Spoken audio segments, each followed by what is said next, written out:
hypnotic dance. She holds me here with only a glance. She's over me. She's over me.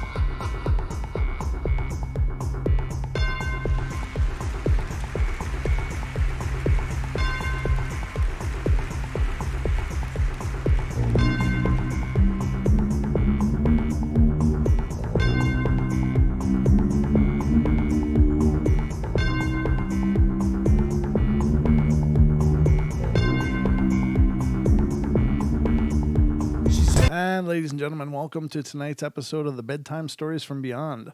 I'm your host, Brent Thomas, and this is the Paranormal Portal in a bite-sized serving. So hope you guys are liking these, and I've been getting great feedback, so thank you guys for being here. Tonight we're going to take a journey into the world of the nature spirits. Are these just another run-of-the-mill kind of ghost and spirit, or do they have a reality all their own? What could they be? Our ancestors believed that there were nature spirits, a specific caste, if you will, of spiritual beings that safeguarded and protected our natural resources. But we'll see what we can find out tonight, but get all tucked in because it's time for bed.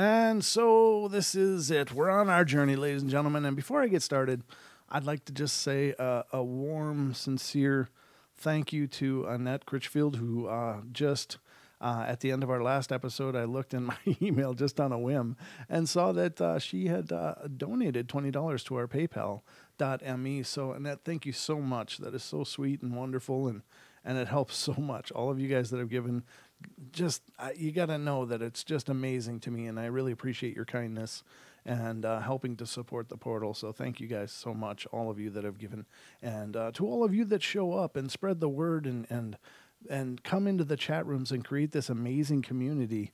It's just fantastic. I love nothing more than, rewatching the episodes and just watching the chat, mostly because I don't have the ability to watch it too much while I'm doing the show. But I just love the community you guys have created and this family that you guys have created and that we have created together.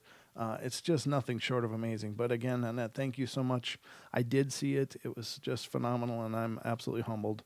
And I'm humbled by all of you, all who have given what you can. That's just amazing. So tonight we're going to talk about nature spirits. And this is a topic, and there are many, many topics in the paranormal that are really important to me. But nature spirits, to me, is an incredibly powerful and potent topic because I really believe that I take a lot of cues from nature. And I don't know how to explain it, but for instance, I have noticed for the last many, many years that in spring and summer, I have a lot of energy. I feel vibrant. I feel alive.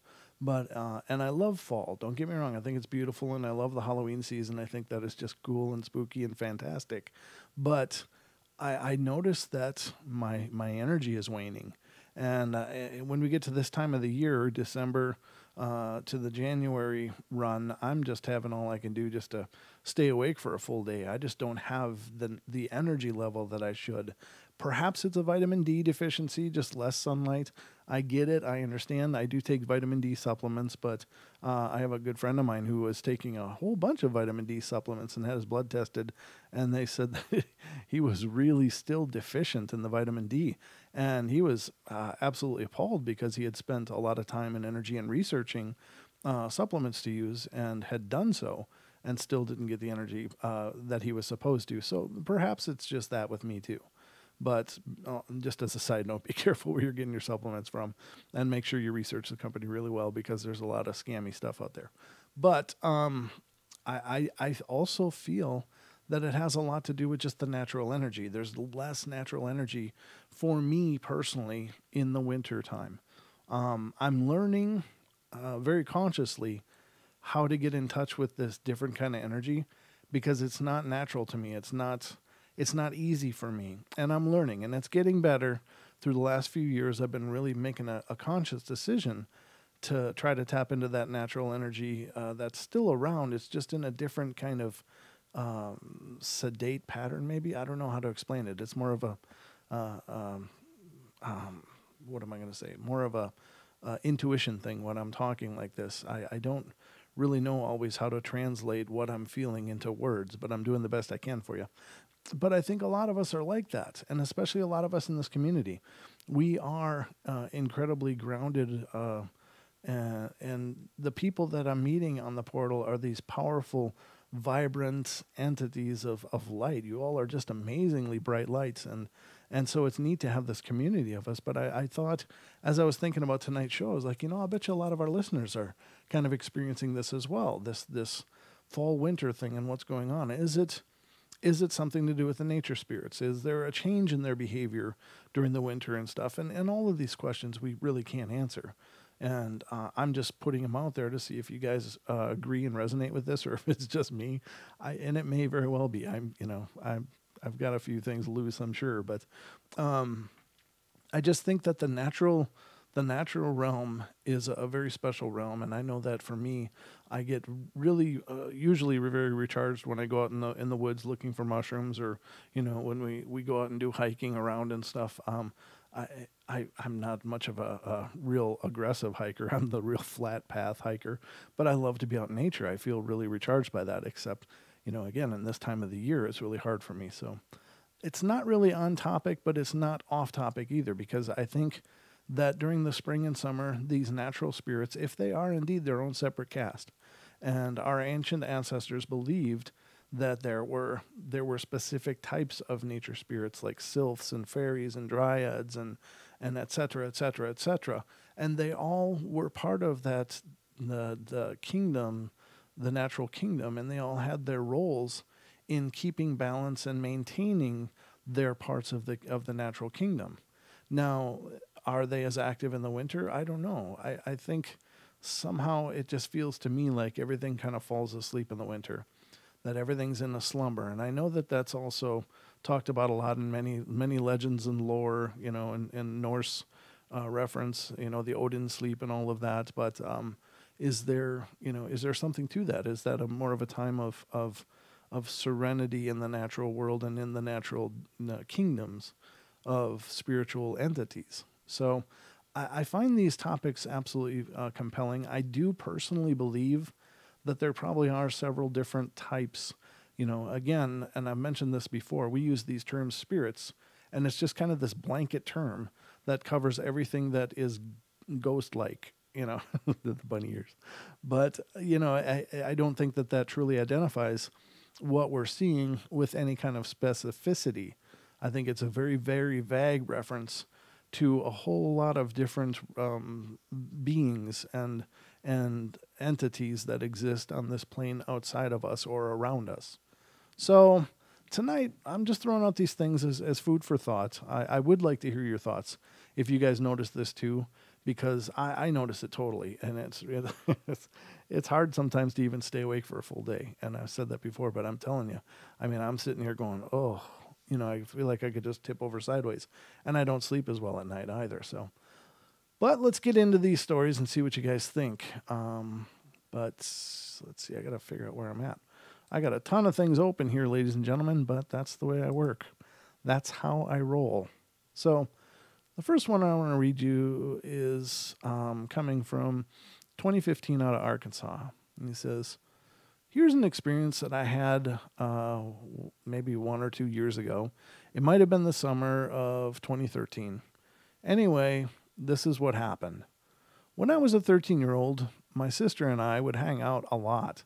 Outside the house, that was. And at that time, I still had a thing for the paranormal.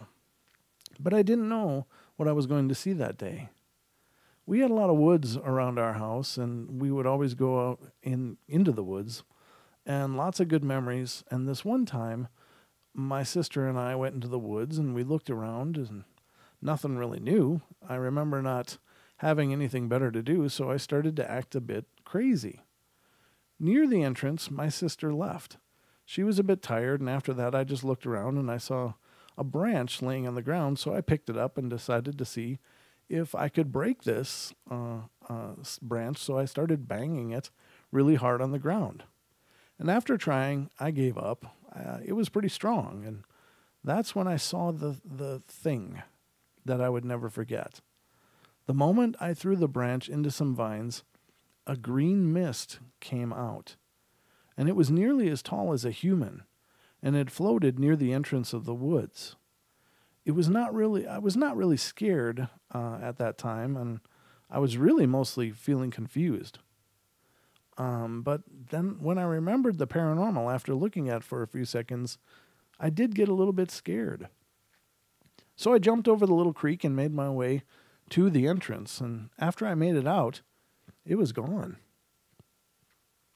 My sister was just standing around, and I told her about what I had just seen, and she didn't really take it serious. She did a little bit, but thought it was really odd, and I told her how it was leaving the woods. We looked back, and we saw absolutely nothing. And after that, I went inside and told my older sister, and she didn't take me at all seriously. At that moment, I thought I must have disturbed a spirit or something. I was banging a small branch around and threw it after that, and I could see it getting someone's attention. I still sometimes tell people about it, even today, but most of them never take me seriously either. And to this day, I think it was a spirit I disturbed. It will be an experience I will never forget.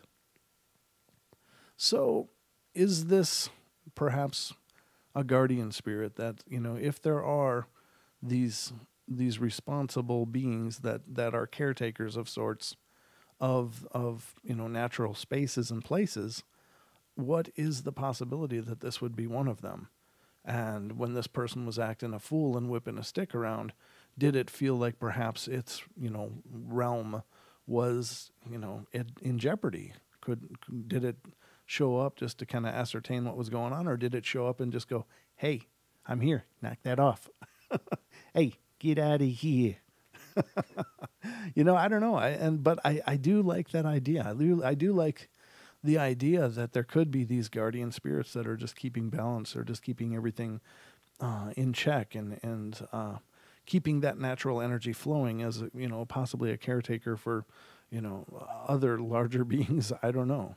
I mean, it's a pretty grand theory, but I know that I'm not alone in this theory, because it's basically, these theories are as old as time. I mean, the ancient Greeks had many stories of the sylphs and the dryads and their interaction with both mortals and the gods, and et cetera, et cetera. So these stories are as old as time, and they're as old as our recognition of something called time. So I think there's something to it, though, and I believe that these things are out there. One time, quite a long time ago, and this was probably, 8 or 9 years ago, I suppose. Yeah, I think that's about right. 8 or 9 years ago. And it was back when I lived in Minnesota, and I was a single father at the time. And I would have, my boys on weekends, usually, being a single dad, being male, and,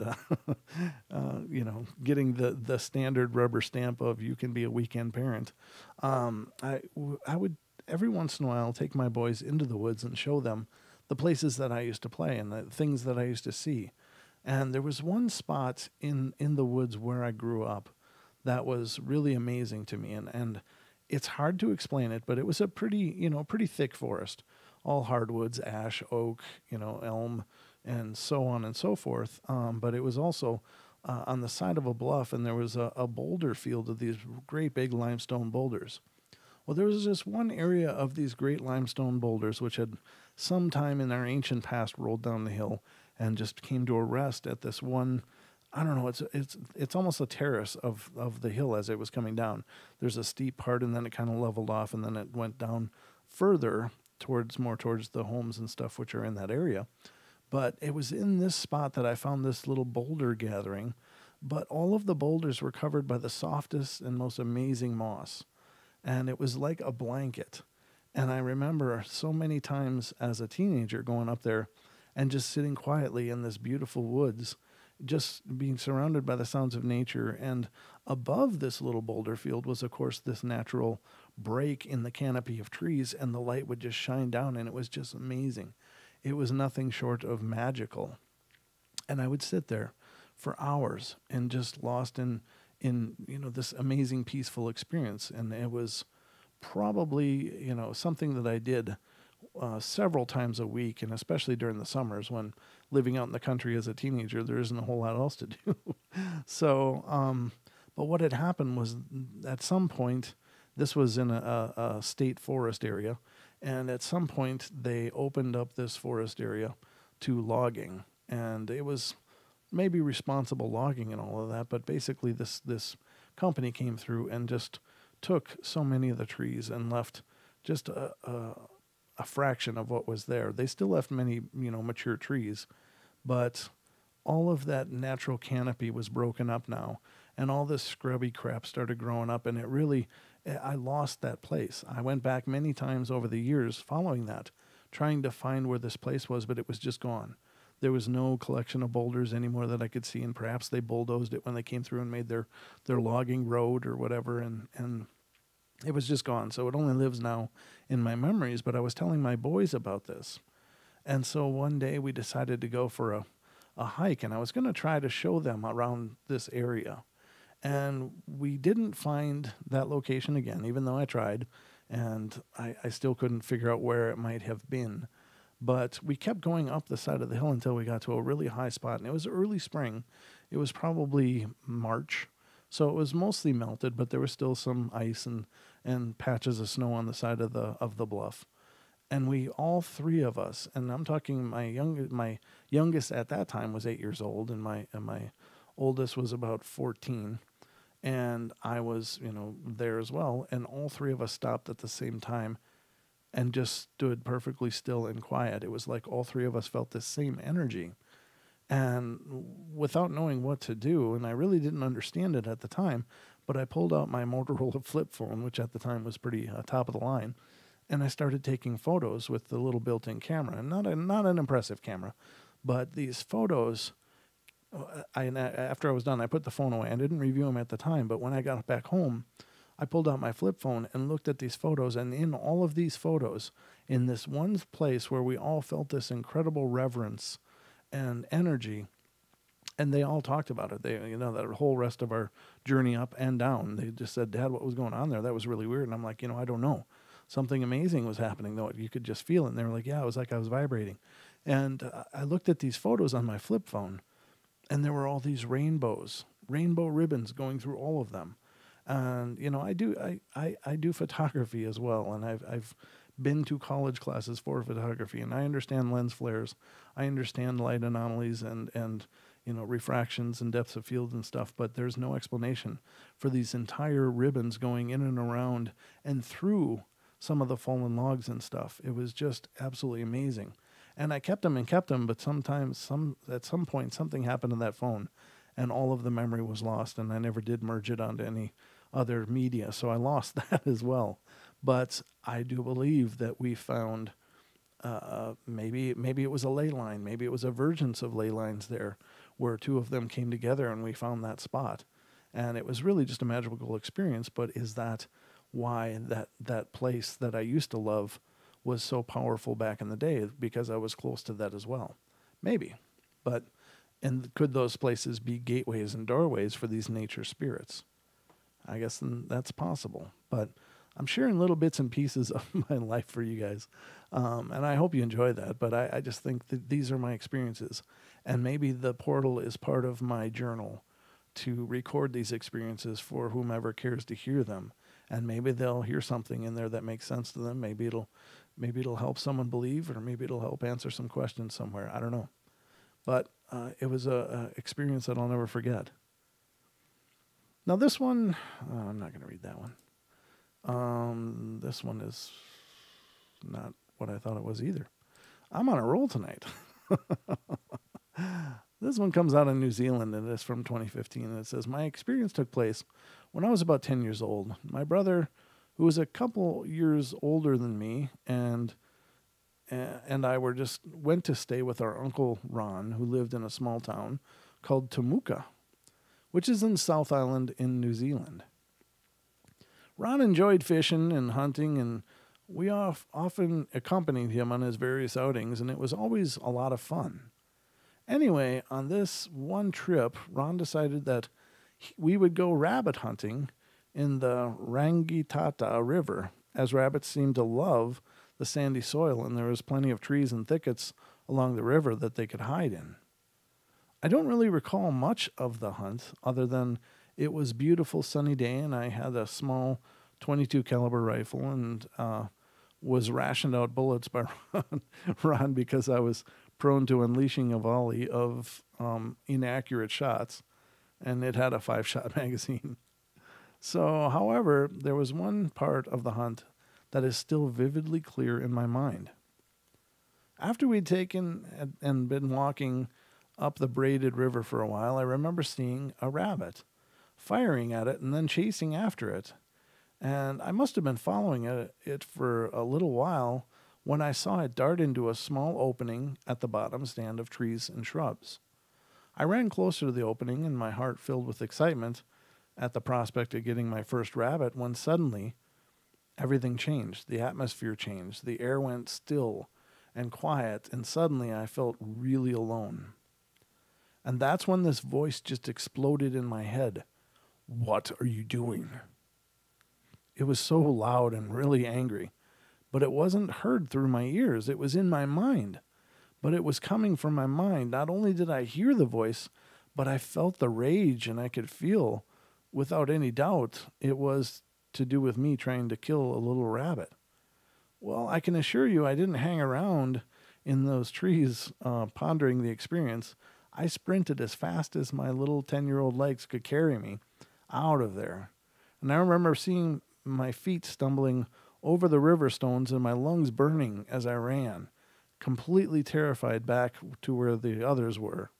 And I remember with great relief finally reaching my brother and Ron looking at me as if to say, is everything okay? I've never told anyone about that experience, as I didn't know what to make of it, as I was just a 10-year-old boy. But now, a bit older and maybe a little wiser, it makes more sense to me now. I think it was probably a nature spirit who seemed to think that I should have known better.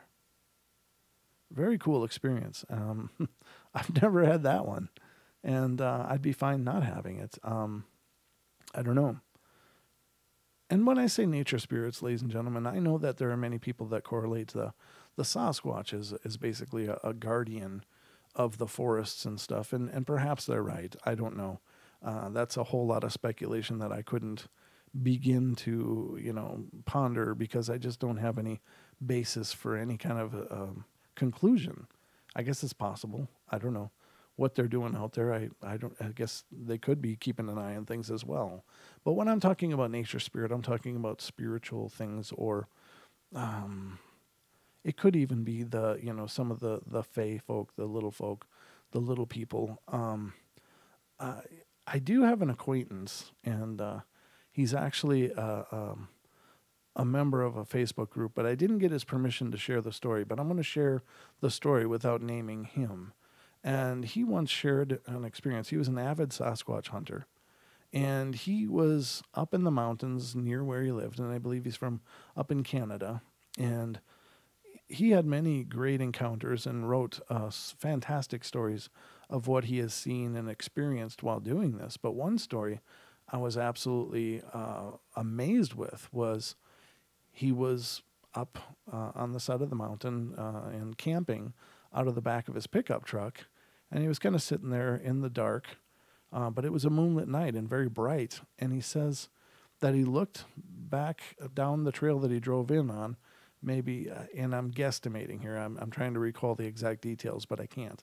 But it was a ways back on the road, and he saw this little diminutive person, bipedal person, walking across the road.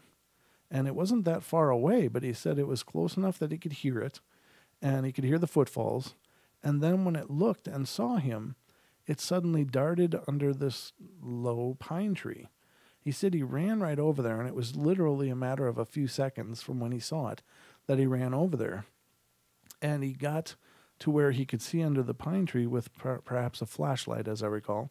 And when he shone the light under there, it was like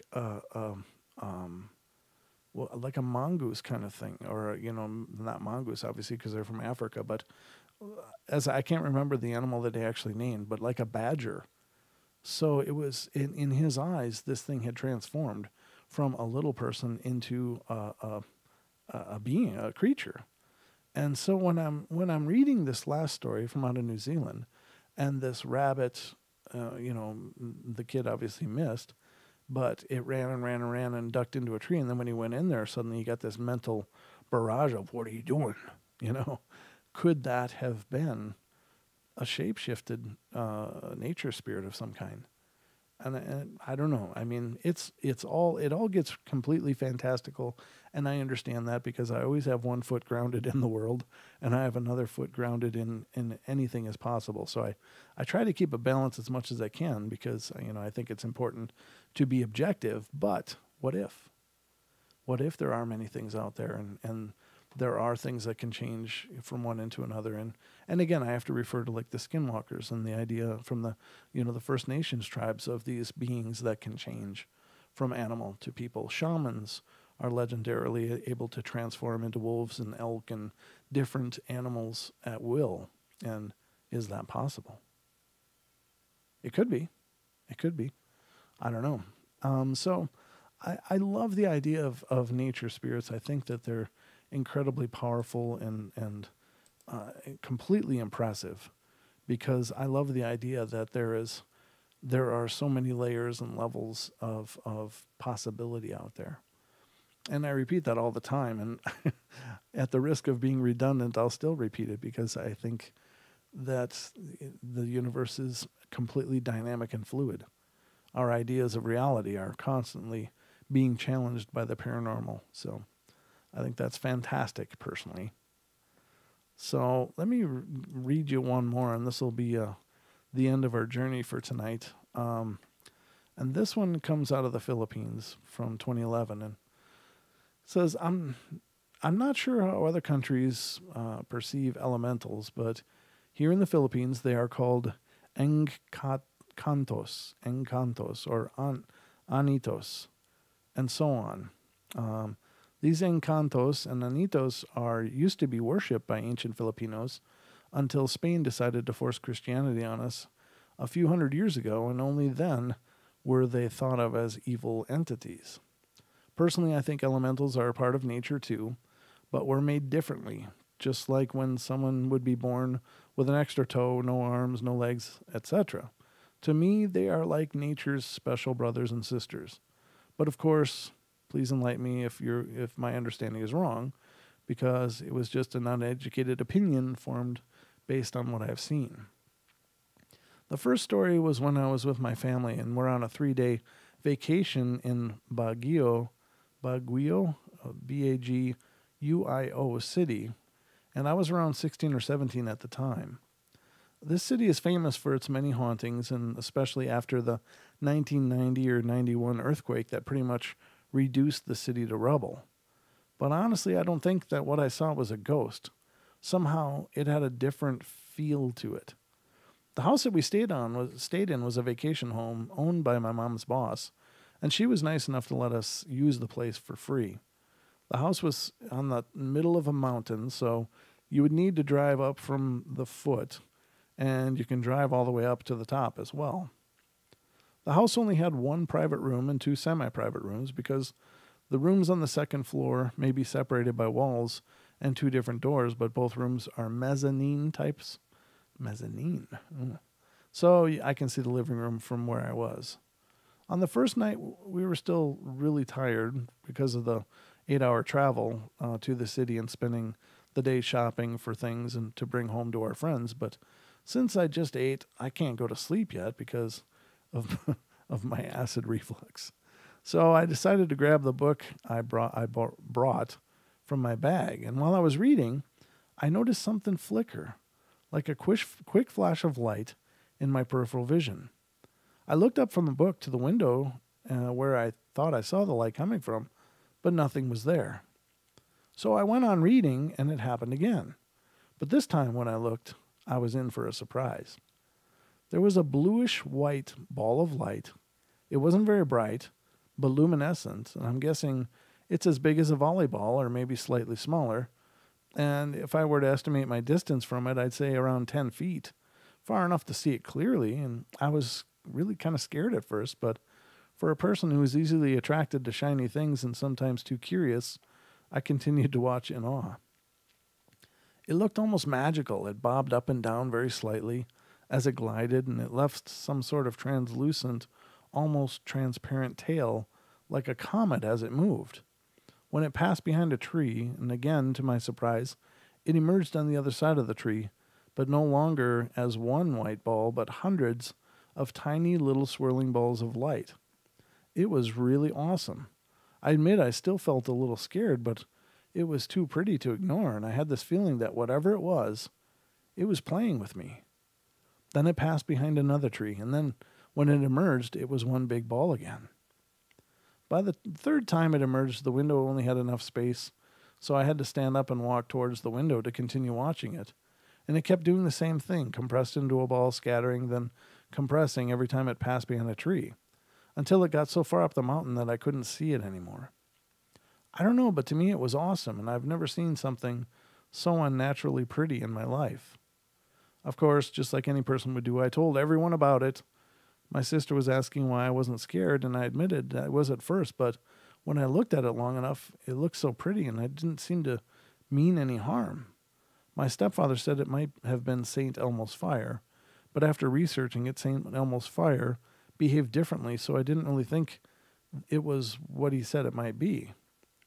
When I learned about swamp lights, of course, there isn't a swamp anywhere near there, and I needed to find out what it was, but swamp lights are chemical reactions in the swamp that causes it to light, like methane mixing with something else, and it burns white, sometimes blue light, but again, it didn't look like fires. Besides, fire doesn't glide all the way up the way the mysterious light did, not to mention the shape, scattering, and then shaping again. I left the city without any answers, but my memory of pretty lights, I even remember making a painting of it. It was sold already, because it just looked so pretty and mysterious that I needed to show everyone how it looked like. I have friends with different beliefs: Christians, Muslims, Satanists, atheists, Wiccans. And when my Wiccan friends saw the painting, she asked me what it was, and I told her the story, and she said I might have encountered an elemental. And I think it might have been the wind, a manifestation of the sylph. I researched online right after she said it, but none of the images I saw were the same. However, what made me think that there really was an elemental was when she said that they are neither alive nor dead, and that they have taken a different evolutionary turn from most things, and the wind elemental is the most commonly seen as a white or yellow light. To be honest, I'm not really sure what it was, but all I know is that I didn't feel the same fear I did when I experienced ghostly stuff. Of course, I was afraid at first, but after a while, it just felt like I was drawn to it. I could just imagine how the ancient Filipinos would see this and wonder, and no wonder they worship them. So very cool. And those lights, those kind of light anomalies persist to this day. In fact, there was a paranormal show on television. I think it was actually a UFO research show, but they were, I don't remember the name. I don't remember the specifics, but they were using a night vision scope camera to record the valley below them. They were up on a high spot, and they in night vision, when you're looking in generation 1 or 2 night vision, it's all green. All the light is green, but and this is the bizarre part. They did record the fireballs drifting through the forest, or the light balls, or whatever they are, drifting through the forest. But the interesting thing is that even on the night vision, the balls were blue. Even on the night vision screen capture, they were blue, which defies even the technicians that make that device, saying that shouldn't be possible. So whatever they are, they're all kinds of weird. So, but very cool. So anyway, I hope you enjoyed our journey tonight. I hope you've enjoyed the Bedtime Stories from Beyond series, and I will be continuing it, but I'll be back tomorrow night for our regular 2-hour network show, and I hope you guys will join me then. And thank you all so much for being here and being a part of the Paranormal Portal family. So I love you all. Be good, be kind, be nice, and take care of each other, and I will see you tomorrow night here on the Paranormal Portal. All right, see you guys. Take care.